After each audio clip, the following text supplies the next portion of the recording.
Hi there, my name is Kendrick, and welcome to another ENFP male interview. Today I get to interview Sam. So Sam, welcome. Hi there. Thanks for having me. Yeah, for sure. So Sam, can you tell us what your full type is? I am recently typed as an ESTJ and blast, play, sleep, consume. I guess I don't hear about it a lot, but so I don't know the proper way to say it, but it's double masculine, Yeah. MM. Yeah. Okay. Yeah, you got it. Awesome. So what did you think and how did you feel when you got the results back? It's kind of had me in a bit of an emotional tailspin. So I haven't reacted quite as well to the results as I thought that I would when I got my type back. So what did you think you were before getting your typing results back? I've thought that I could be a lot of things over the years, learning different systems, just regular MBTI. I never have really felt like any of them just fit me. Like I've never like stumbled upon one and just been like, oh yeah, they got me. But I was pretty convinced that I was an IJ and still kind of feel that way. So yeah.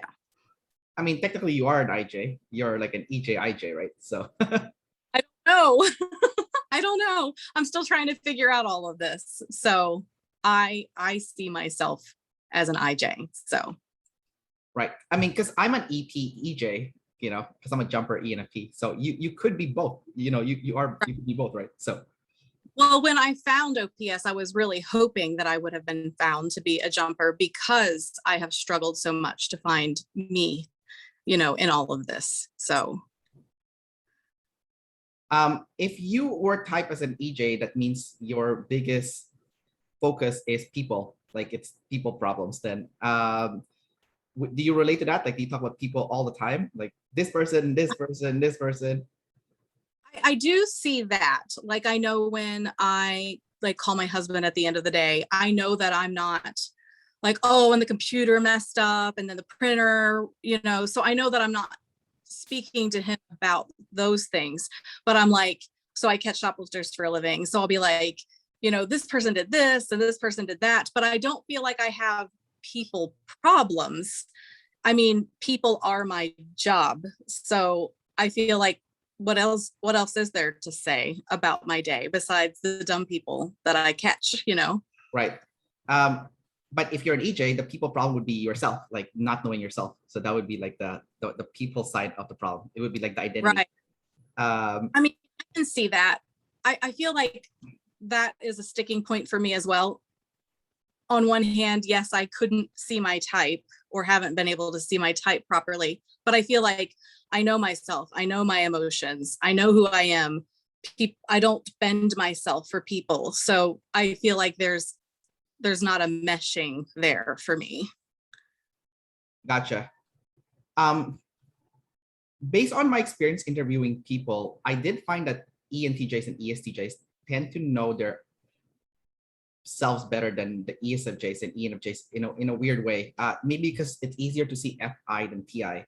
So, but the thing that I did notice though is that even if you have FI fourth, it's still something that you're kind of like scared to expose to people. Like, instead of going to reporter mode, it would be like, oh, now you talk about your feelings, Right. When you're angry, for example, it's not like, instead of going like, yay, you should have done this, you should have done that. You'd be like, I feel hurt by what you said and blah, blah, blah, So it's, would you feel uncomfortable if you were to have to share your feelings to people instead of like trying to problem solve? Because you're ST first, right? So you're all about like solving the problem, all about getting things done.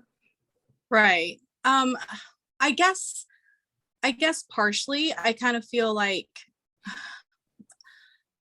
I guess I'm kind of private, for the most part, at least I think so. And so I feel like, I don't have like this huge circle of friends or anything like that, but I am pretty open and comfortable with sharing my emotions with the people who I'm close to.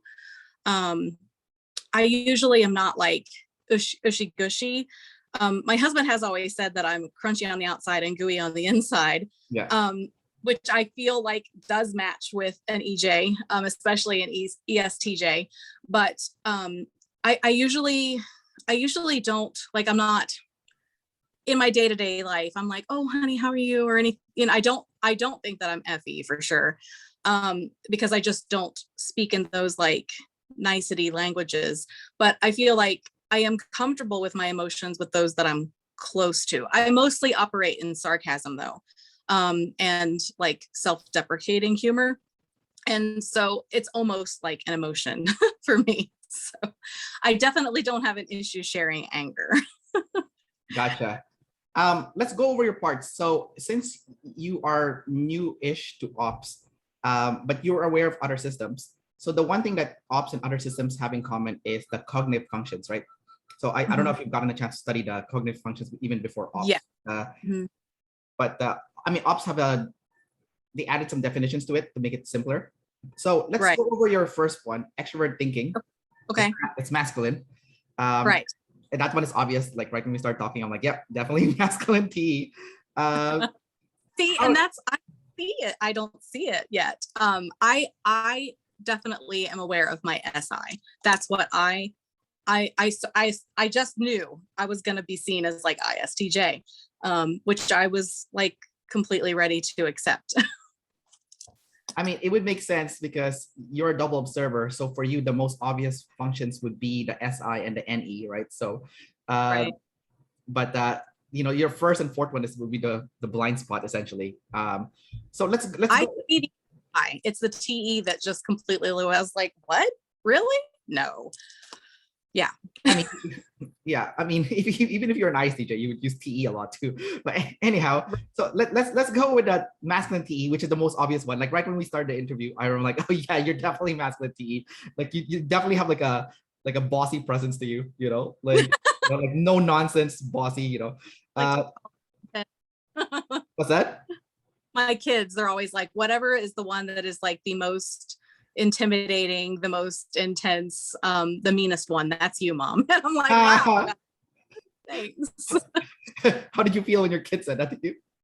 Oh, I'm like, I'm not mean, right? Like I just I don't know. I'm not like a very serious person most of the time. Like I said, like I'm constantly being dumb, and operating in sarcasm. And so I'm like, how can somebody like that be seen as mean? But whatever. Well, you are consume last, and self-awareness has 2 points. It's sleep and consume, right? So consume is seeing yourself from an external perspective, and as if like you're a ghost that came out of your body and you're seeing yourself. And then Right. sleep is more like you're inside, you're seeing what's inside. So because you do have sleep third, that one you could see from within, but like from seeing from the outside perspective, that's why you're not aware that that's why your kids were making fun of you, right? Right. So that's the part where it's kind of like a blind spot to consume, right? Like not seeing yourself. Like even Dave said, I'm not even aware when I'm being an idiot too, right? So he's like, so let's start with the masculine TE then. Masculine TE, one of the definition of that is you perceive people as aggressive and threatening. I feel like I'm aggressive and threatening, not other people. So I do agree with that. The aggressive, I know that I'm aggressive, and it comes out of me and I don't have to try. But I don't see other people as aggressive, and I don't see them as threatening. I usually see people as people who have no self-awareness, that just walk around like idiots all day. I feel like there's just a lot of people that are operating on autopilot, and so I don't see them as threatening at all. It's funny that you see people as idiots, because that's a TE language, right? Like calling people idiots is a TE thing. Like I do it all the time. Like I call people morons and idiots all the time. And then yeah, definitely more. But it's strange thing to me is that like I don't believe that I'm overly smart at all. I'm not a science math person. I'm really good with grammar, reading, those that okay, but I'm not a math person like at all. So I see myself as like street smart, common sense smart, but I don't see myself as like a smart person. And I think that might come from consume last, which I feel like that part of the puzzle makes the most sense to me about myself. Well, we'll cover consume last in a bit. There's some parts to it that would be fun to discuss with you about. But it makes sense that you see yourself as street smarts because TE is street smarts, right? It's like what works in reality. Because TI, it's like it's kind of, I wouldn't say it's completely abstract, but it's like it's not tested against reality. You know, it's like FE in a way is better than FI because FE is what's tested against reality. So it's like the emotion that is best for the situation, right? It's like the most appropriate emotion for the appropriate situation. So for you, it's like what works for this specific situation. And that's what you're gonna execute upon, right? It's not like, you know, like I have a plan and I'll use it on all the situations. You're like, no, that doesn't work in all situations, you know? Right. So it makes sense. Also, because you're not TI, your identity is not tied to intelligence. It's you have FI, so I guess your identity is more tied to your character, your character. You know. Absolutely. Yeah. We'll discuss once we get down there. I want to we'll work our way down. Okay. So Okay. we're starting with the top. Okay. So TE is what works for other people. Do you have a good awareness on like what is the solution that people need? That other people need? Like, can you quickly assess what they need and then give them the solution? Oh, I feel like I am often asked for advice on what to do in situations, at work, relationships. I feel like I'm usually pretty good at like listening to the problem and being able to give some feedback with, well, you could try this or you could try this, but I think this is going to be the best course for you, kind of thing. I don't see myself like, I feel like a lot of the examples that I see for ESTJ is going to be the person who's like making like corporate decisions and things like that. And I feel like I'm more of like a problem solver than a, here I decided that this plan was A, B, C, and D, and I made this into a pretty package for you. I feel like I'm more of the, somebody gives me the plan and then I'm like, oh, this isn't going to work and this isn't going to work. And we should probably do this in this order and kind of like troubleshoot and tell people where things are going to fail. Okay. Well, we'll talk about that in a second. That I think you're talking about play. That's your. Oh, I don't know. Yeah, that's okay. That's okay. Because you're talking about problem solving, so that's like NT. So you are NT second, so it would make sense why you would be good at that as well.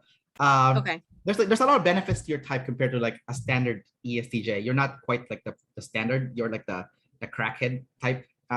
So what's that?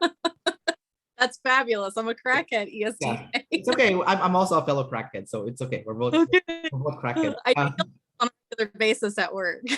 What's that? I deal with crackheads and on a regular basis at work. So and then you have become one as well. So, all right. So let's go over your second function. Introvert sensing. It's masculine. Talk about how, like, do you do things in a step-by-step format? You know, like everything step 1, step 2, step 3, step 4. Yeah, I mean, I have a planner channel on YouTube, so I am pretty. My day is rarely changed. Like I do things a certain way. I shower in a certain order. Like it's I'm pretty much, this is how I do things this way every day. Go the same route to work, park in the same way. So yeah. And the interesting thing about SI, it's physical. So I think that makes sense. Like you said, oh, showering, driving to work, parking, you know, it's like all the same. So it's in the physical realm. SI is also organizing facts. So are you good with having like, you know, building up systems and physical systems and like creating like a template essentially for people to follow? Like, you know, step 1, do this, step 2, do this, step 3, do this, step 4, do this. Yeah, I've done a lot of chore charts over the years with our large family, you know, enacting rules, organizational systems inside the house, like this is where this toy goes and labeling it so that everybody knows where everything belongs, that sort of thing. Since we're on this topic already, let's talk about your blast. You are a blast first, ST, and your blast is double masculine. It is like the most aggressive blast. So there's many parts to that. The first one is controlling people or telling people what to do. That one to me, I can see you doing it all day. How do you do that personally? Like, what's your experience been like with like? Yeah, I tell people what to do. Sometimes I think I just don't realize that I'm doing it. Yeah, but I do. I've tried to like lately. I think that part of this, where my husband was, usually jokingly telling me that he thinks that I'm an ESTJ. Like it's crazy because he said for years, oh, I'm INFP and I'm the innocent Luke Skywalker and you're the ESTJ Darth Vader. I just know it. And then he'll like read the description of an ESTJ and then he'll be like, oh, I don't think that is you. And so like asking for feedback from like my friends and family, well, do you think this sounds like me, or do you think this sounds like me, or sending them to quizzes, forcing them to help me with this. I feel like I'm becoming more aware of that trait in me, so I've had to try to dial it back some and be more mindful of how I request things or ask instead of tell. So I feel like I'm trying to work on that. So instead of bossing people, you say please first or something. Like, Dang. It doesn't always. Yeah, it's not really an American thing too. Luckily, being bossy in my job is like acceptable. So yeah. I tell people, stop, come with me. You're going to court, whatever. So it works. It could be cultural too, because I remember every time I go to the US, I love going to the US, and I think Americans are friendly. But I did notice the one big thing when I do cross from Canada to the US, because I live in Canada, is that no one says please. I'm like, interesting. Because in Canada, I feel like I do. And it's crazy because I remember going over a bunch of personality stuff with my husband, and one of the questions was like, are you polite or something in that like line? And I was like, well, yeah. And he was like, and I'm like, but I'm always like, especially if I'm like out in public or whatever, I'm like, please and thank you and have a nice day and holding doors open for other people. And I'm very, very mindful of those things. And I get really irritated when somebody knows I'm behind them and then they just let the doors shut. And I'm like, you're welcome, or thank you, or, yeah. Okay. It seems like your husband knows you well. We've been together for a very long time. I wouldn't be surprised if he is also an INFP, as he thinks he is. Oh, I think that he is, yeah. Yeah. That's a good match though, because you guys share the same functions, so you guys would speak the same language. I saw myself as that like little scared person on the inside, and I'm like, everybody else sees me as this, really? Yeah. I mean, you have F5 so that would make sense why you feel like you're the scared little person inside. So yeah, I mean that's how Oprah sees herself, right? As like the little girl. She's an ENFJ with the DI at the bottom. Anyways, let's go more about Blast. So Blast is also getting started. Because you're double masculine. Like, do you have no trouble getting started and getting things done? I guess it depends on. I was really kind of surprised that I was Blast first. Like, I know that I'm not consume first because I can tell the huge difference between my husband and I when we, like, I'm always like, call them, email them, get this done. And he's like, well, I need to think about this. But I really was surprised that I was Blast first. I knew it was probably up there, but I feel like I have a really slow start with my day every day. Like, I'm not a morning person. It takes me a while. I call it pondering time to get like ready for the day. I don't just like jump up and go. But if I know that there's something that like needs done after like that, like if I hit my sweet spot around noon, then I'm able to just like go with something. But don't ask me to be that person in the morning.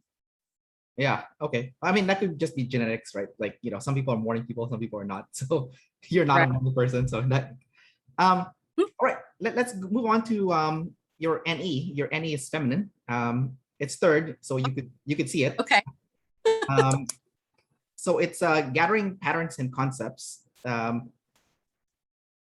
do you see yourself gathering patterns and concepts? Well, I actually, for the longest time, assumed that if I was using any kind of intuitive anything, that it was NI, because I see the NE and my husband. And so I figured I didn't have that and that I would have NI instead. I've always just kind of have, I'm like connecting things together. It's hard to explain. I feel like sometimes I just know things. And then I'll realize that like, I've been like, it's almost like building a case, like a law case or something. And I don't realize that I'm doing it. I am very unaware of this function in myself. So like I said, I had it completely wrong. I thought I was definitely an I. We'll loop back to the NE because I think maybe it'll make more sense when we talk about this animal. So you have play. Okay. Play is NETE. In your case, TENE. It's NT, so it's problem solving. And it's with tribe, it's with people. Okay. Talk about problem solving with people, and solving the, NT play is very good. Actually, one of the best functions in my opinion, especially when it comes to hiring people, because you can figure out who is the best person for the job because you're figuring out the people. Right. Do you have any experience with that? Well, I have had to do hiring before, and I felt like I feel like I'm pretty good with like having like the gut feeling of yes and no, without, I don't know, it's just like I said before, like I don't realize it. Like I go with people, I go completely based on gut. Person good, person bad. And I usually that first impression, usually I can't be swayed from. And I use that in hiring as well. Okay, so you're using some NE there because you're using your gut, right? So you're using your intuition to make a guess if this is the right hire or not. So you are using it. You're just unaware that you're using it, but you are using it. It's actually in the savior state because it's your second animal. So you have used it. Okay. What can you say that again?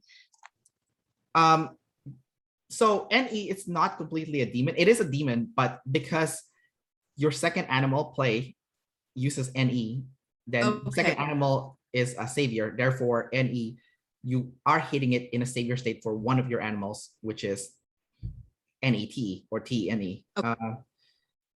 And that's why when you were saying you rely on your gut, which is your intuition essentially when making a hire, that's your NE. For pretty much anything in life, I feel like I use my gut a lot. Yeah, so you're using your intuition to make a guess on what the best decision would be for the situation. So you are using it, you're just not aware that it was NE that you were using. Okay. So maybe that's why all of the testing that I've done over the years, I'm usually really, really close on sensing and intuition. And so do you think that could be why? Yeah, you're a double server. So for you, sensing and intuition, you can go between those two back and forth. Like it, like you'll take on the facts, the SI, and then you'll make like an intuitive guess based on those facts. I was like, okay, what's the best decision based on the facts that's presented to me? So for example, you said earlier, if you're hiring someone and they give you the first impression, that's the facts that you know, right? Now, right. The thing about you though is your decision that you made is 100% accurate to your type because you're not info dominant, you're energy dominant, right? So if you were info dominant, the first impression is not the only thing that you would base your decision on. You would prod and do some consume later on about this person. But for you, it's just like, okay, I'm just gonna use my play, that's good enough, and make a decision based on that. Also conserve some energy as well. So yeah, you're using your NE for sure. In your case, it's in the hiring process. All right, so play. I did notice about you. So this is a superpower for you, for anyone really, but I think especially for ESTJs or EJ, because I noticed that if you don't have play, it's harder for you to connect with people and like joke around. Because when you do have high play, it's easier for you to switch to like joking around mode. So like, let's say you're in a party or you're getting around with friends, then you can just be just have fun and joke around and call people morons, Yeah. you know, and do you find yourself being able to switch that mode like pretty quickly, pretty easily? Like it's like, Yeah. And I feel like I use it in a lot of different ways.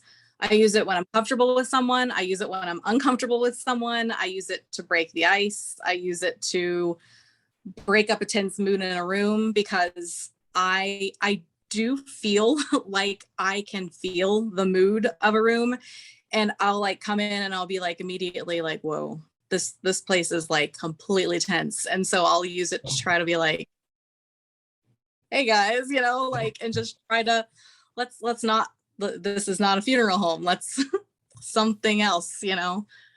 that's so interesting. I did notice that people with high play can sense the mood of the room, the vibe, essentially. So, yeah, like I said, that's the superpower. So being a crackhead is like amazing for you and me, Go Um, crack. yeah. Yeah, you don't even need crack because you're automatic. Your personality is already one. That's funny. Okay. I know some people have been like, you don't do drugs. Like, no, I don't even drink alcohol. Like, so. You don't need it. You don't need it. Not when you're a blast play person. Like it's automatic already. Yeah. If anything, you probably should do yoga to like calm yourself down. Like Right. I would rather do like kickboxing and weightlifting with like loud music. I try to do yoga and I feel like I just do not have the patience. I'm like, we should be doing something else right now. yeah, and that's your blast play, like getting like irritated by how slow it is. Like it's Yeah. but that's actually what you needed. So it's not, you are supposed to slow down. That's the whole idea of yoga. You're going too fast. Well, But I feel like I don't. Like, I feel like my mouth goes really fast, but I am not like a fast paced person. Like, I'm not the fastest walker in the group or anything. And I feel like I'm usually trying to conserve. And I feel like I'm trying to conserve always. Like, if somebody asks me to do something, I'm like, oh, do I really want to do this? Or is that going to be more from me than I want to give? So well, let's talk about that then. You are an energy dominant person. You play and sleep in your first three animals. That means you will expend your energy and then you will preserve your energy. When you've used too much and it's time to rest. And you can also plan that ahead in time. You're like, okay, I know if I do this, I'll be tired, so I need to rest afterwards. So talk about managing your energy throughout the day and being aware of it at all times. right. Okay. So like I said, I'm not a morning person, and I'm usually like at the end of the day, like ready to I call it word vomit to my husband, like all the way home. I'll get my phone on and my car phone and just blah, blah, blah, blah, everything that happened during the day with the dumb people to my husband. But like when he wants to talk to me in the morning, I'm like, I can't, like, I can't process, I can't listen, I can't focus, I can't function. Don't bother me right now. And I know that I can't. And so my day is very broken right now in the job that I have.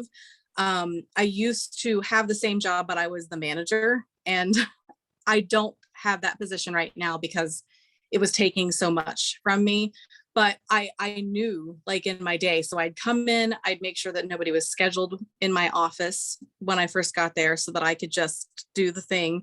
And then I knew that an hour into my shift for the morning that I'd have to have a meeting with all kinds of people, and that I would have to expend a lot during that shift. And then I would like retreat back to my office and like, don't bother me again. And so like, I felt like I had to like recharge and then go give and then come back and recharge and then go give. So I can't just like go all day. Like I have to have like, I want to talk to you and then just leave me alone.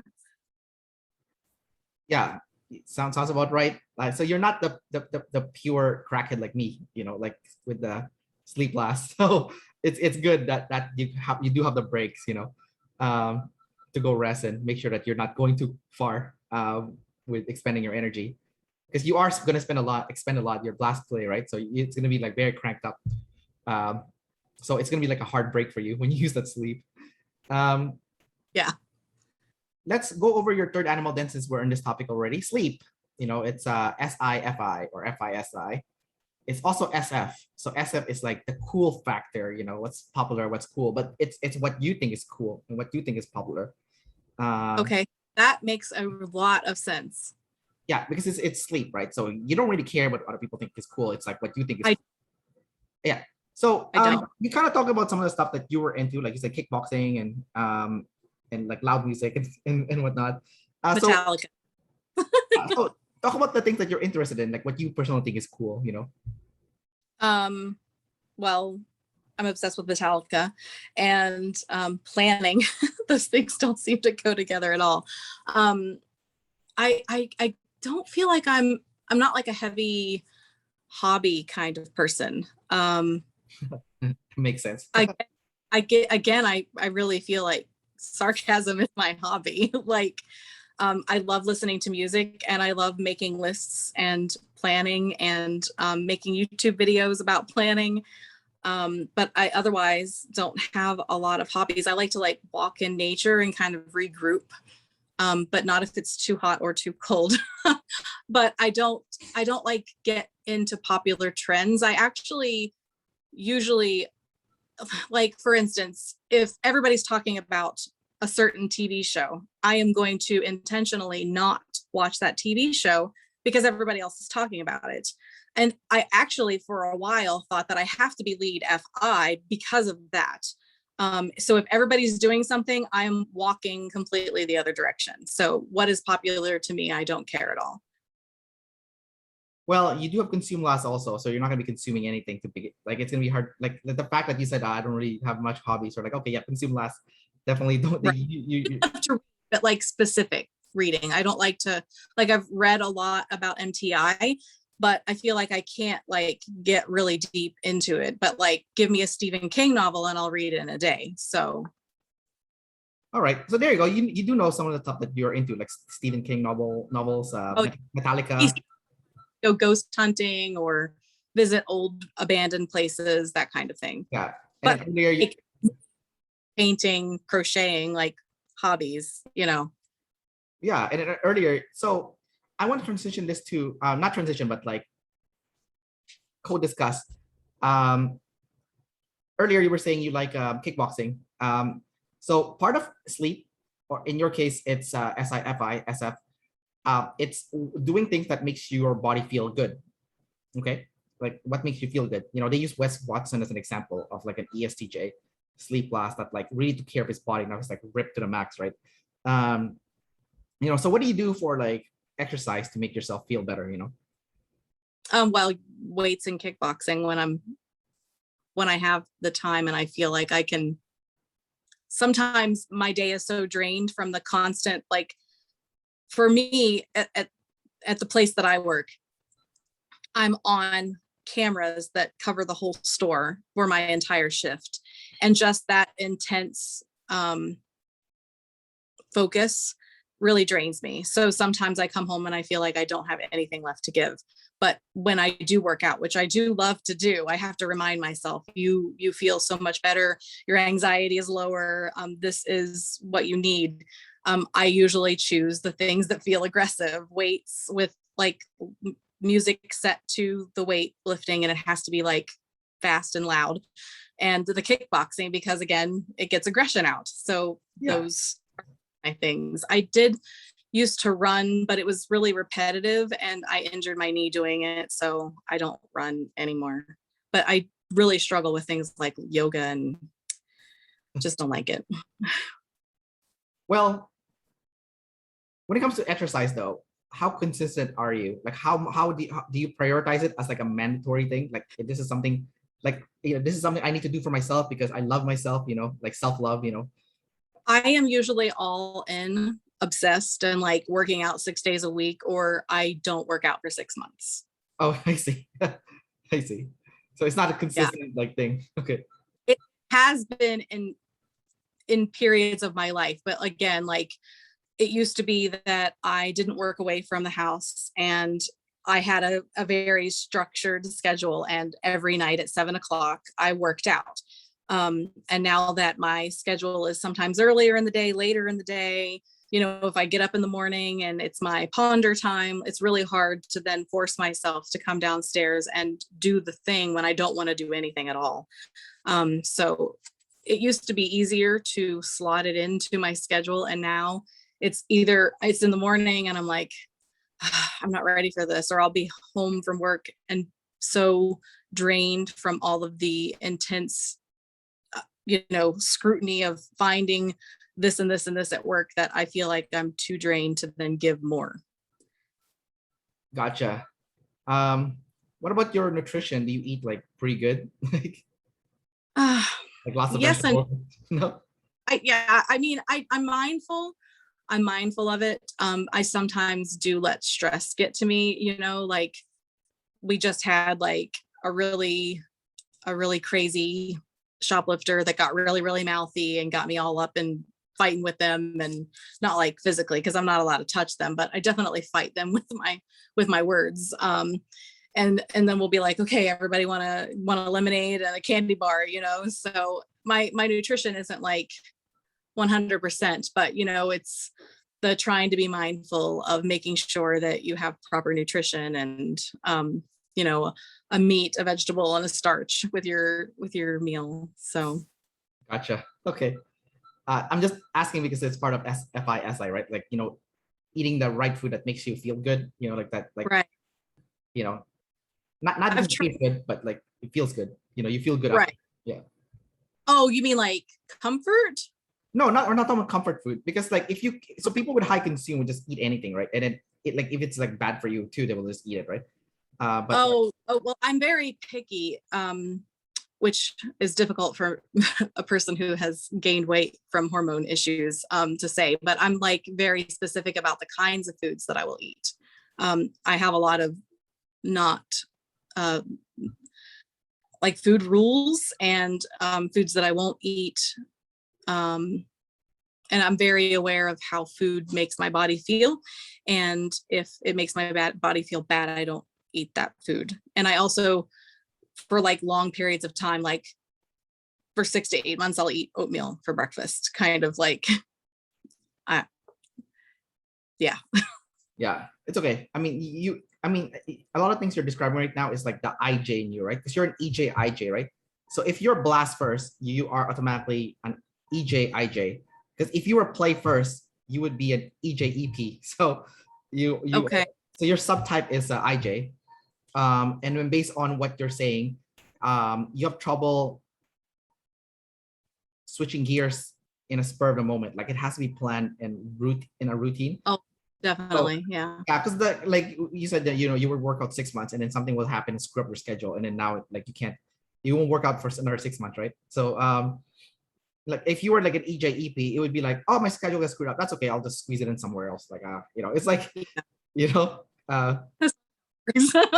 what's that?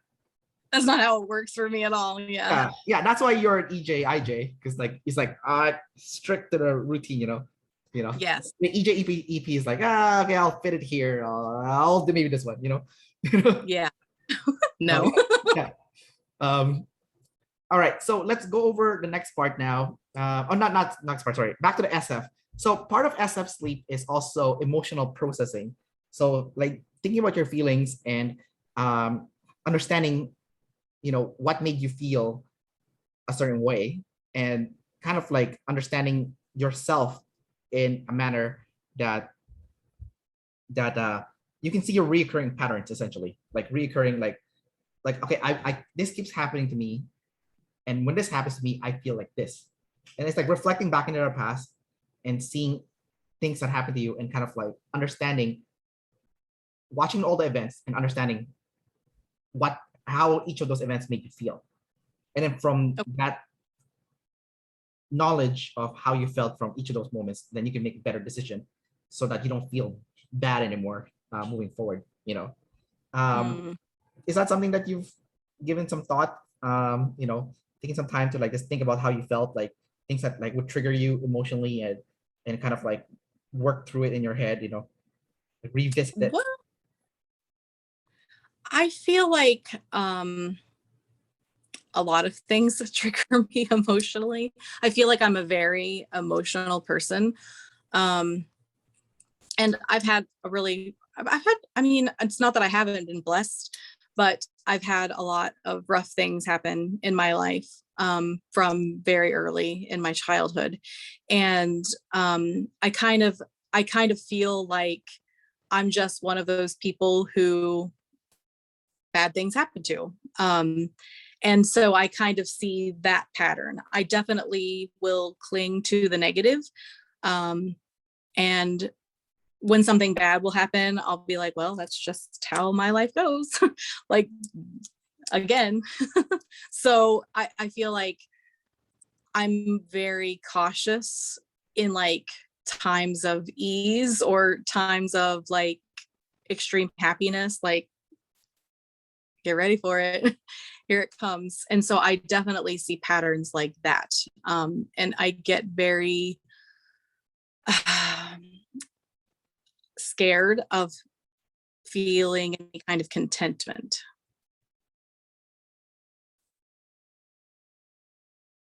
Well, it makes sense. You're scared of chaos because you're an EJIJ, so something bad is right around the corner during the happiness period.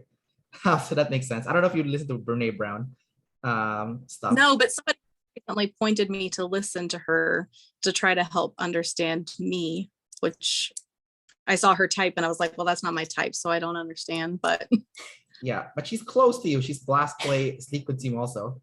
She's just okay. double masculine. She's funny as hell too. Okay, I love her stuff. You should listen to her audiobook. It's so funny. She's so good. Like I think her audiobook's better than her book. Like she's such a good speaker that it would give her disservice if you read the book over the audiobook. Because there's Right. I recommend her audiobook called The Power of Vulnerability. Oh, Okay. that one is gold. That one is so good. Like it'll really make you think about like pretty much what her lesson is. You know, in life, it's important to be vulnerable with your feelings. Mm, And that's hard. it's also taking responsibility for your feelings too. Like you are responsible. Like no one made you feel bad. You know, you let them make you feel bad. You know, it's like what Right. can you do to be responsible for your feelings? You know, so part of SIFI sleep or sleep in general is also setting boundaries with people, right? So talk about like setting boundaries with other people. Like how well do you do with that? I'm really good at that. But let me ask you, are you good with that just in your public life or in private life as well? Because I No. know you're good in both. Yeah. Yeah. I leave my boundaries pretty much everywhere. Like really thick, bold lines, like everybody knows. There are obviously like times in life where I've made like huge exceptions, like when we were having our children when they were very, very young. Like that child needs you for everything. And so I gave a lot of myself for a long time because we have a large family. We have 6 children. And so my husband kind of talks about it a lot, how this kind of intense person softened so much and gave so much. And now that our children are older, so our youngest child is 13 now. So I've definitely kind of backed up away from that. But when they were very, very young, I gave. And it wasn't like an issue where I was like, oh, these kids, or I can't take this. Like I had this mindset that they were very young and they required everything. And then when I began homeschooling, like I had to give even more. And it wasn't ever like feeling like a burden. And I hate it when I hear parents like talk about how, oh, here's the school year, yay, now I get to get rid of my kids. And I'm like, oh, they're little kids, you know? And so when they were very young, I just had that, they need everything from me. And I didn't like freak out about not having personal space or personal time or anything like that. I knew one day my kids would be older and they wouldn't need so much. And so now that I'm in that place, I kind of have reset my boundaries a little bit more than I used to. So Gotcha. All right. Let's talk about your consume now. That's gonna be the one that you're gonna have the most trouble with. It's the end. also extra hard for you because it's not just fourth, but it's also double feminine. So it's double feminine, consume last. So it's like extremely movable, and it's something that you don't see. It's also NF. It's also NF. So, there's a lot of parts to it. So let's cover the NF part of the consume first. So Okay.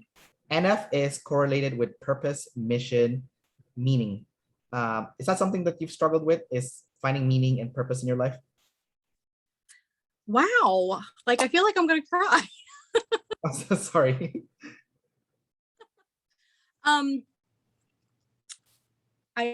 This makes a lot of sense. I guess I've always kind of been like, I don't know what my purpose and meaning. Like, there have been times in my life where I've been like, oh, is that it?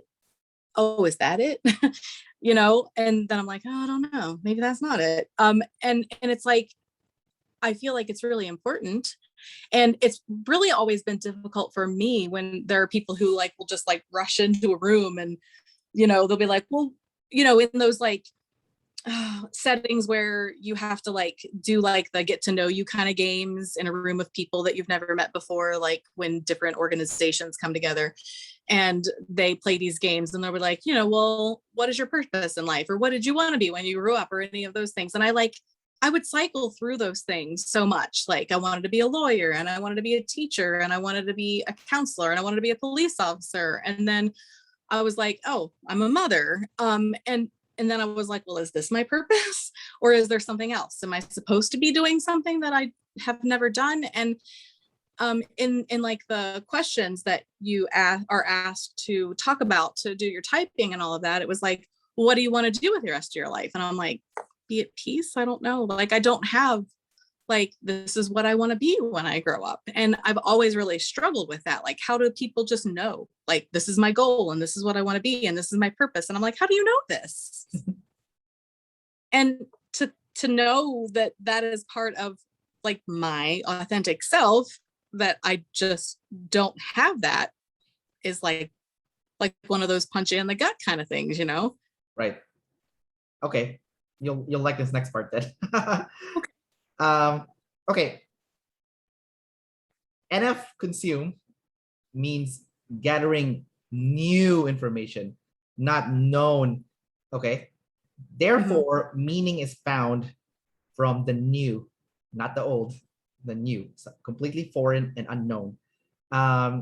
If you look at other types like INTJ, ENTJ, ISFP, ESFP, their NF is sleep. So they find meaning from within. So you don't have that, and neither do I. Okay. The ENFJ, INFJ, ISTP, and ESTP, their NF is blast. That means their meaning in life, their purpose in life is to teach, right? And then you have the ENTP, INTP, ISFJ, and ESFJ. Their NF is play, which is with the tribe. So they find meaning by engaging with other people. That's where they would derive or figure out what their meaning is. Now for us, we have NEFI. So the fuel to find our meaning is constant new experience. And it could take in a form of a new book. It could take in a form of going to a new place, so traveling, new people. Oh, wow. And it's new. And the more new that you do, the more you can figure out what your purpose is. So it's NEFI, and it's and it's kind of tricky too, because FI means you're doing it for yourself. You're getting this new thing for yourself. So the best way to get started in that is use your SI, actually, your SI-FI, and make like a super list of bucket lists that you've always wanted to do in your life, but you've always been scared to do. And then you need to do all of them. Literally, like no matter how scared they are, you have to do them. And when you do them, that's when you start piecing together with your NE what your purpose is. And if you don't do that exercise, you don't get to find out what your purpose and meaning is. Okay. I don't know that makes sense to you.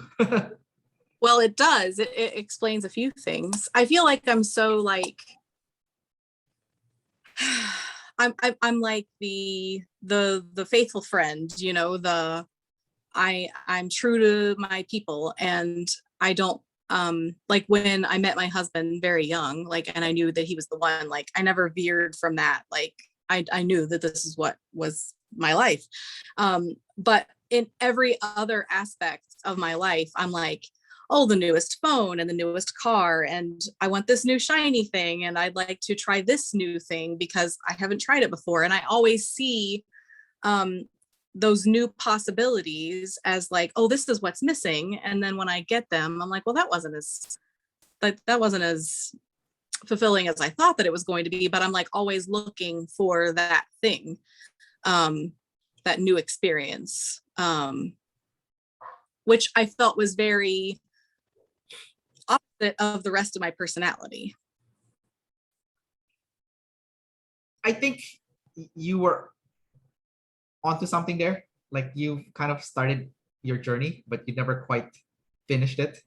And I think getting a new phone and stuff might not be the right direction because you don't have SE. That's like more like gathering that thing, right? So you have NE, so you're gathering experience, new experience. But that is the experience too. True. Like, yeah, fair enough. Yeah. Like this experience, because it can be a whole new setup or whatever. But I feel like maybe I try to then, based on what you're saying, like fill that need with those things because I'm so afraid of, like 2 years ago was the first time I ever got on an airplane. Like, so my fears and anxiety stop me from so many things that maybe I'm trying to fill that need that I have with things that aren't as scary. Right. Maybe. Exactly. Well, I mean, you found a piece of the puzzle there. You're in the right track when you feel fear. When there's no fear, it's not the right track, because getting a new phone. Are you really scared to get a new phone? Like probably not. No. Yeah. No. Yeah, but when you were on that plane, were you scared? Oh, terrified. Yeah. For a lot of reasons. Where did you fly to, by the way? San Francisco. Okay, it was not that far. It's not that bad. Well, to someone who said they would never get on an airplane, that was really far. What are you scared of? The plane ride itself or the new environment? It's interesting because I just had this conversation with a pilot, and he was like, "What is so scary to you?" And I said, "Lack of control. I have no control over the situation at all. I'm also afraid of heights and very afraid of dying in an airplane crash. But the biggest thing I think is the lack of control. But I wanted to do the thing that we were going to so much, and so I ultimately forced myself to do the thing that I was terrified of because I didn't want to look back and regret that I let my anxiety yet again take away something that I wanted to experience so much." Yeah. So what was the experience like when you went to San Francisco? Did you like it? Did you enjoy it? Well, we went to see Metallica. Yeah. Oh, sweet. That's your thing.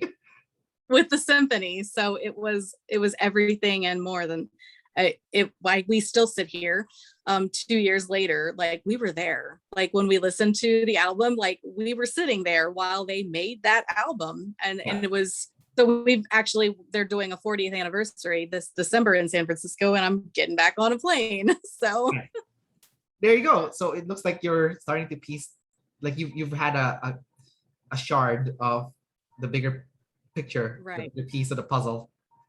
Right. I also finally got to see the ocean for the first time this year, and so it was like maybe, I was so emotional. Like I just sat there in tears all day, and I was like, why did this take so long? Why did I let everything stop me from experiencing this? I was like, yeah, but I did. I let 42 years go by, Yeah. I mean, it's never too late to start figuring out your purpose and your passion and whatnot. Right. So, I remember I went to Colombia before, and I was in a city called Medellin. That's where the cartel was, the Medellin cartel. I don't know when you know Pablo Escobar and stuff. Yeah. So I was in the city. It's actually safe now. So I was in a bus stop going to this small town called Guadape. I was gonna do volunteer work to work in a hostel. I had a weird job. I was translating from Spanish to English, and I don't speak Spanish. but I actually learned on the job, so it was good.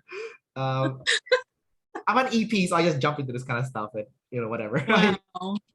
But anyways, while I was in the bus stop, I met 3 Americans, also taking the same bus to the same city. It's also staying in the same hostel as me. And they were in their mid-50s. They're all 55 years old. It was their first time leaving the US. They just got their passport for the first time. And then when we arrived in the hostel, I remember one of them was just drinking his alcoholic beverage just by the front, by the in front of the lake. And there's like benches there. And it's just like he's looking at the horizon and he's like shaking his head. He's like, man, why didn't I do this sooner? What was I doing? And then he's like, I come here and there's people from Germany and the UK and America and Canada, and they're just like they just put on a backpack and they just go. There's no Right. plan. There's no plan, and they're all happy. And I'm like, what the hell am I doing? This is so good. And there was another guy, which I'm pretty sure is an ICJ, because he looks like some of the ICJs I've interviewed. And he loves giving reporter notes. And then same thing for him. He's like, should have done this when I was younger. Like I don't know. There was like a fear that they had like about getting on a plane and going to another country and immersing themselves in a new culture. And now that they've done it, they're like, we are so stupid. Like we should have done this when we were 20. And that's exactly what we thought. That is exactly what we thought. Right. And it just gave their life but we had 6 children and lots of responsibility and lots of people to feed, and that's life went. Yeah, I mean, there's nothing wrong with that per se, but I also know a family of 3 that travels full time. Like they go from country to country with like a full family, so it's a matter of life choice and perspective. And I'm not saying your choice or their choice is bad. It's just a choice. Right.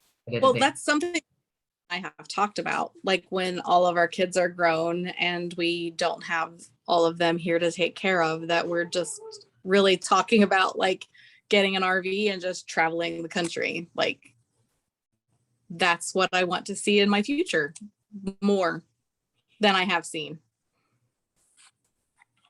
You know what? Honestly, Sam, I feel like if you went to every continent just once, you would be so shocked at how much you would learn about yourself. Like absolutely blown away about what you would learn about yourself and other people. Like you have to go to Africa once, Europe once, South America once, Asia once, and like an Oceania country like Australia or something, just like once. And I think you would be absolutely blown away at like the thing that you would learn about yourself. Like it's mind blowing how little we actually know about life being contained in North America. Right. Right. Like I've been to Africa many times now, and it's always been like the best. It's my favorite experience. So I don't know, something to think about or add to your bucket list. Be on board with that plan. So your husband likes traveling? He loves, like anytime we have, even if it's like a weekend away, like he's all over it. So he would definitely, if I came to him with that plan, he'd be like, but I think being an IP, he doesn't have the same like rules of life as I do. And he'd be like, oh, let me pack my bag. Let's go right now. And I'll be like, we have to plan this. Well, why do you need to plan it? I don't know. It's like an obsession. Like, I don't know. It's like it's like a tick, I just, I have, and I like, we know we're going to San Francisco in December and we know the dates. And I have like, we know we're going to Alcatraz because you do have to plan that ahead, because if you don't, you won't get in, like we didn't get in last time. But I'm trying to leave like the rest of the trip. Like we know when the concerts are Friday night and Sunday night, and then we have Alcatraz, and I'm trying to leave everything else open to just explore when we get there. Yeah, that's the perfect way to do it. You have some planned and some non-planned. So that's, Oh, you would be horrified if you hear about how ESTPs travel. They don't even book accommodations. Like they'll go to a city and then they'll just walk into a hotel and be like, do you have any space? No. Yeah. Like throw a pair of underwear in a bag and go. Yeah, exactly. Like that, you would be horrified. I don't do that. I'm not an ESTP. You know, I'm still N dominant. But when I heard them do that, I'm like, that sounds kind of fun. I've never done it before. Maybe I should do it once. You know. No. Yeah. See, there you go. Yeah, exactly. That's like you've made it if you can get to that level. You know, like Right. Maybe if I had like a suitcase always ready in the back of the car, then I can do that. yeah, maybe. Or can you just like throw a bunch of stuff in the luggage in the suitcase and just go? Okay, no. Okay, let me ask you a question. If you went to San Francisco and you had nothing planned, do you think you'll be okay? If what now? You went to San Francisco and you had nothing planned. Do you think you'll still be okay? Like all you had is Yeah. you have your luggage in your wallet and that's it. Like Yeah, as long as like I was packed. Yeah. I mean, I would be okay with let's figure it out when we get there. We just recently, it was kind of shocking to me that I even did it. So we recently had to make a trip for unhappy reasons down south. And the plan was to drive down there, go to the event that we needed to go to, and then the next day drive home. And the trip was like 13, 14 hours, something like that. And I think that I shocked my husband with this one because I was like, now I know that we have planned to come back home, but what if instead we drove east and went to see the ocean? So going completely out of our way, adding a day onto our trip, and there was zero plans. And I said, can we see if we can book a hotel? And that was the only thing planned. If we could find a room to stay in, we were going to go. And so we did that and nothing was planned. We on the fly decided that we were going to do that, booked a room. And then as we traveled there, I said, can we extend our trip one more day, see if that room is available one more day so that I could spend one day in Savannah and one day at the ocean. And my husband was like, who is this person? Because we had zero plans. Like we made it up as we went. So. And how did you feel when you did that? It felt great. It did. Yeah. It felt different for sure. Yeah. But there was kind of a peace in it too. Like it felt free and it felt like a magical adventure. It was great. Yeah, I think you're starting to discover the EP side of you because that is the EP story, right? Like consume is an EP animal essentially, and that's your fourth function. So that is more like what you're discovering. Like sleep is more like the IP story, you know. So IP is your third, so you found that out before your fourth one, which is the EP side of you. So I think the EP side, you know, just doing things on the fly without no planning and just improvising. I think that is the final piece to complete yourself, you know, to complete. Got it. Yeah. So I think you're starting to figure it out. Actually, you've had some experience already and you've had some. Only took 42 years. Yeah. Well, I'm never too late, right? Like the KFC guy, never too late to start a business. You know, so for you, never too late to travel. Right. Yeah. Cool. All right. I have 2 more questions and we'll wrap up the interview. One of them is talk about your FI. Introvert What feeling, about it? it's feminine. Do you have any big tidal waves because of that FI, like you know, identity crisis or any of that stuff happen to you?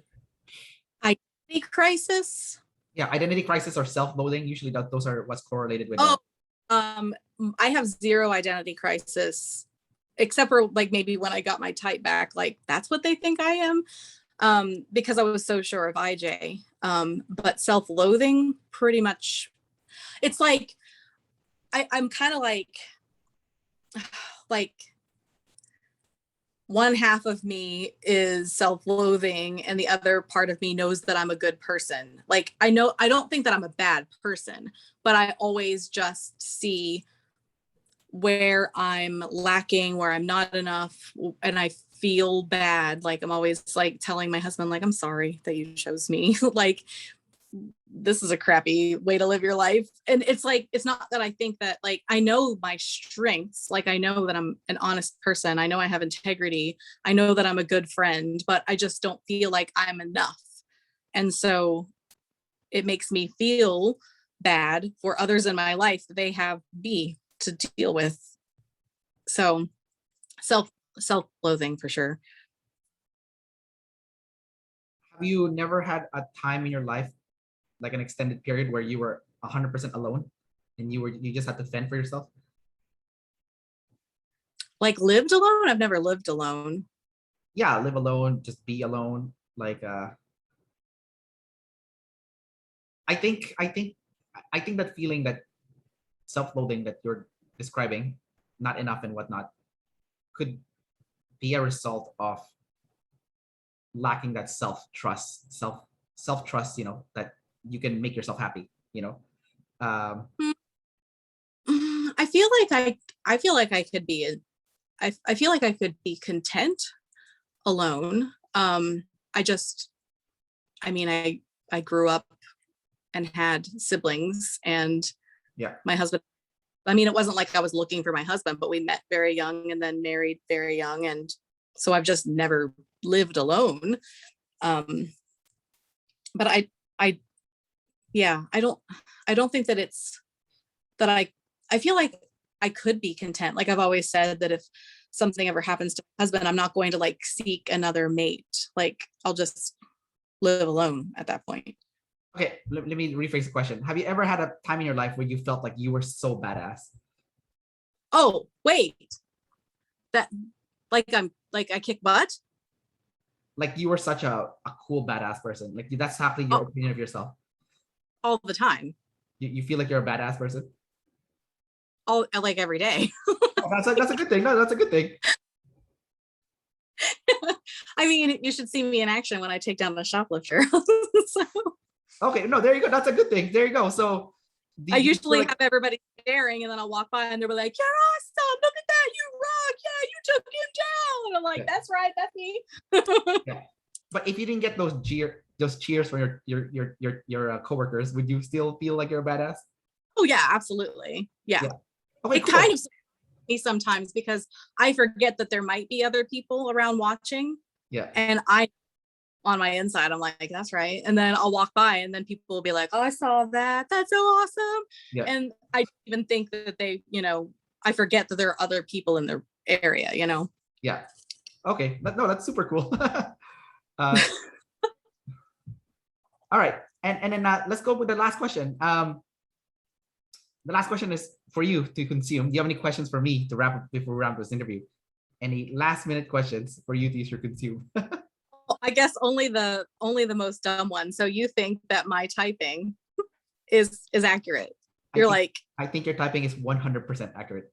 Okay. I have zero doubts based on after my interview with you that the typing without like what do you, I think that one of the things that is difficult for me is that like I was typed by like one of the Enneagram experts as an Enneagram 6, which was difficult for me again to see. Because I am the counter type 6, like the rushes towards the in a lot of things. I mean, I can be phobic, but most of the time I'm counterphobic. And she was like, you're definitely an FJ. So being able to get that like instant feedback, or for her to, she has like a website full of information so that I can read and understand, and having everything for OPS pretty much. I mean, I know there's that one website, which I go to often, the subjective personality website, I think it's called. Everything being in like video format. Like, what can I do? Because whenever I look at like standard definitions of the cognitive functions and things, I don't seem to line up in this perfect little box of stacking functions, and I don't see myself. So what can I do to make this make sense? Like even just this discussion with you makes me feel more settled and better about my typing, because just being told this is your type. That's difficult for me. Like, how, why, what, what about me did you think, oh, that's easy, she's a blah, blah, blah. So where can I go besides just the videos to make this all make sense? At the moment, it's mostly, I can't give you an answer because OPS is pretty new system. Dave has been around for a long time, like he had his channel a long time ago, but he only talked about the cognitive functions, right? So the discovery of the animals and the animal stack, and how, there's 32 kinds of each type, essentially, 32 kinds of ESTJ, and the standard Myers-Briggs ESTJ that you're looking at is just one of the 32. So the other 31 will never relate to that because it's not them. The standard ESTJ is blast, sleep, play, consume, right? So you're not a blast, sleep, play, consume. You're blast, play. You're the crackhead type, right? It would make sense of why you would never relate to the old Myers information. The thing about ops though is at least they have 2 coins that it's either this or that, to clarify, to make sure that you are a specific type. It's like, for you, are you an EP or you're an IJ? Well, you're an IJ. Are you an EJ or IP? Well, you're an EJ. You serve other people, right? So that's why you're an EJ IJ. Makes sense to you, right? That's why you felt like you were an IJ. And you also serve other people. So you're both. You're EJ. You're not an IP like you're, potentially what your husband is. He just does whatever the fuck he wants, right? And that's fine. That's fine with him. For you don't do that. You gotta make sure that it's okay first, right? Right. Yeah, definitely. Yeah. So you'll ping up other people first before you make a decision. I never always say I do what I want. I do say that, but like within my own tight boundaries, Yeah. Yeah. Because are you really doing everything that you wanted? If you really if you look at your bucket list, how many have you exactly done? Because if you really did what you already wanted, you would have done all of it already. What's that? I'm afraid to write the bucket list. Sorry? I'm afraid to write the bucket list. So yeah, well, that's your first step. You gotta write it. You write your damn bucket list first. Make a simple bucket list. Look at the bucket list. It's gonna be intimidating to look at it, and you need to start checking them off. One at a time, and that is gonna be your thing. That's gonna be your goal now, in your life, is to check off the bucket list. Yeah, and it doesn't matter how ridiculous it sounds. It doesn't matter that you might get judged for that bucket list. You gotta do it.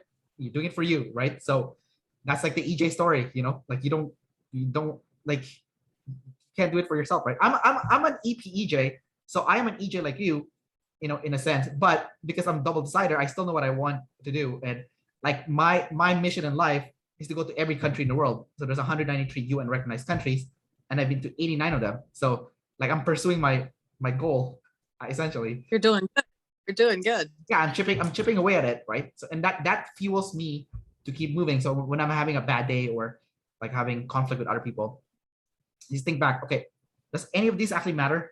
In like the bigger scope of things, because any is like the big picture, right? Does it really matter? Right. I'm like, no, because these people or this job, it doesn't, I don't care. It's just a means to an end. For me, my purpose, my goal is to do this my mission, I personally feel like everyone has 2 missions in life. You have a personal mission that you have to complete for yourself before you die. For me, it's to visit every country in the world. And then the second mission is for the tribe. So you have a mission to help others, make other people's life better, essentially. But I don't think you can do your tribe mission without completing your self mission first. EJ is kind of like the general, like the leader or the support, while the IP is like the hero. But you can't be the leader or if you can't be a role model, and you can't be a role model if you're not the hero first. So you do have to take the path of the IP, make yourself strong, do crazy adventures, make yourself interesting. And then once you are the hero, now you can serve other people, because now you are actually the role model. If you're just serving other people, you've never done all this other stuff, you're kind of hypocritical. Like, that's just my opinion. Because like, you can't give what you don't have. And if you never consumed and never gathered, you don't have anything. So, So then how would you, that's the other thing that has been really difficult for me in all of this, is that like everything I've read and everything I've heard is like the EJ is running around taking care of everybody else all the time. And I don't feel like I do that. And the other people around me, because I was like, that's not me. And so I would ask my husband, my friends, and they're like, no, that's not you. These people don't know what they're doing if they're typing you that. Yes. So what does, if that's not what I'm doing all day, how do I reconcile that with my type? That's the extreme version of the example that they provided. But the main example that you actually want to look at is if you take yourself and an IP, how much of your time ratio is being used to help and do things for other people versus you do things for yourself? And then you look at the IP, where let's say they're spending 80% of their day doing things for themselves and maybe 20% for other people. For you, you might be doing 80% for other people and 20% for yourself, right? Okay. So it's comparing yourself to the other types and see, okay, compared to other types, am I really doing more than them for other people? So could it also be possible that, I have recently come out of I'm all of the things for my family and giving all of myself to my children. And now I find myself working outside of the home. And so I'm kind of selfish with myself and how much I will give, like, because I have given so much in the past, now I'm taking time back for me. And that maybe that's where I'm seeing this not look correct. It's you're looking at it from your present perspective. Can you honestly say it's the same thing when you were 20, when you were 30? Like, No. You're probably doing more for people when you were in your 20s and 30s, right? Yeah. Like, yeah. So that's the perspective that you're looking at. It's like, okay, you're not a 20-year-old person, so you're not going to have the same problems as a 20-year-old EJ would have, or 30-year-old EJ, right? You've lived life, and you've done X amount of things. So eventually you're going to want to do your demons. You're probably going to get bored of, or probably sick of the stuff that you've already been doing. So it's time to do something, explore something new. Like, one of the jokes they like to make, which is pretty sad, they said, it's like, okay, let's take a typical INTJ. So they said they used to have David Chan said they had an INTJ neighbor who at 50-year-old finally learned how to use extrovert sensing, and he's like riding his skateboard at 50-year-old around the block wearing elbow pads and a helmet. He looks completely so pathetic. And like, you should have been skateboarding when you were 20 or like when you were a teenager, but now he's 50. He's finally learning he's already done the NI and the TE and like the other stuff. So now finally he gets to consume and do the things he wants, which is skateboarding, because it's Right. SE, right? So, so now you're kind of like in the same boat. Now you're like, oh, okay, now I'm doing things for myself, because like, I've already done the other stuff. So yeah, I mean, it makes perfect sense why it would be harder for you to relate to some of this information, because you're looking at it from a present perspective, not from 20-year-old, Sam perspective or 30-year-old Sam perspective. Okay. That makes sense. Yeah. You have more wisdom. So look. All right, Sam. Thanks for coming out and doing this interview. I appreciate it. Thanks so much for having me. It really, really has helped me a lot. Yeah. Well, I like how you do have that self-awareness. You're not one of the EJs that is still doing the same old shtick, late in later life. So it's very impressive. Thanks. All right. Take care. Thanks. You too. Bye.